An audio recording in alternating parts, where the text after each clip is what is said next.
為咗方便大家理解我平日喺 ACE 呢間動物醫院嘅工作，我認為要先介紹一下呢間機構嘅動物同埋設施嘅。ACE 係一間英國慈善機構，主要靠大眾捐款嚟喺樂屬營運動物醫院。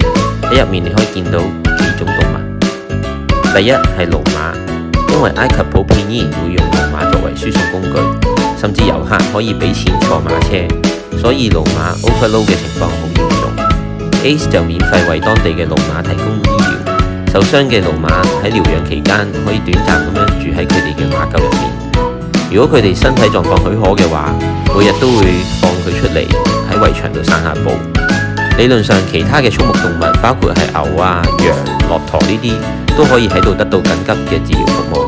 只係因為埃及主要係用駱馬為工具，所以佢哋受傷被帶嚟嘅機會就會比較多。第二種係貓狗，由於埃及嘅流浪貓狗已經數目泛濫，所以 ACE 會為當地嘅貓狗提供免費絕育。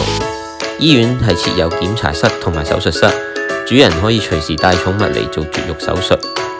另外，如果有人將啲貓狗 BB 或者係受重傷嘅流浪貓狗送嚟 ACE， 雖然佢哋嘅空間有限，但係 ACE 都設有狗籠同埋貓籠收留佢哋。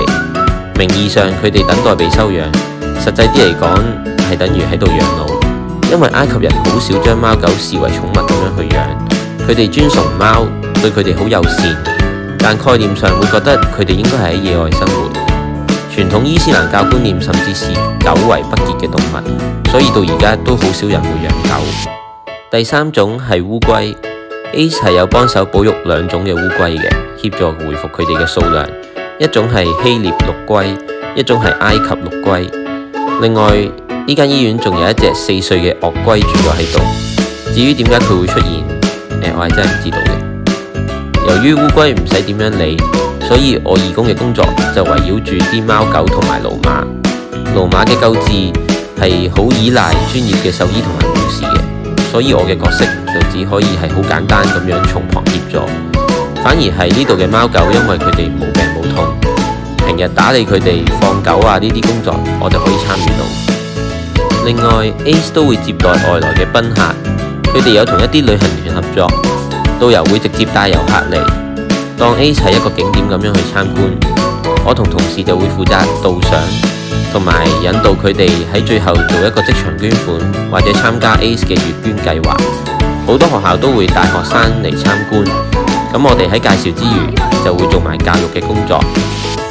ACE 喺網上其實有 offer 義工嘅體驗，外國人只要俾錢就可以包3餐留宿喺 ACE。不過我自己就比較傾向住喺 hostel， 容易識朋友之餘，又可以體驗當地人嘅生活。今次講住咁多先，下次再同大家分享我喺 ACE 嘅工作。拜。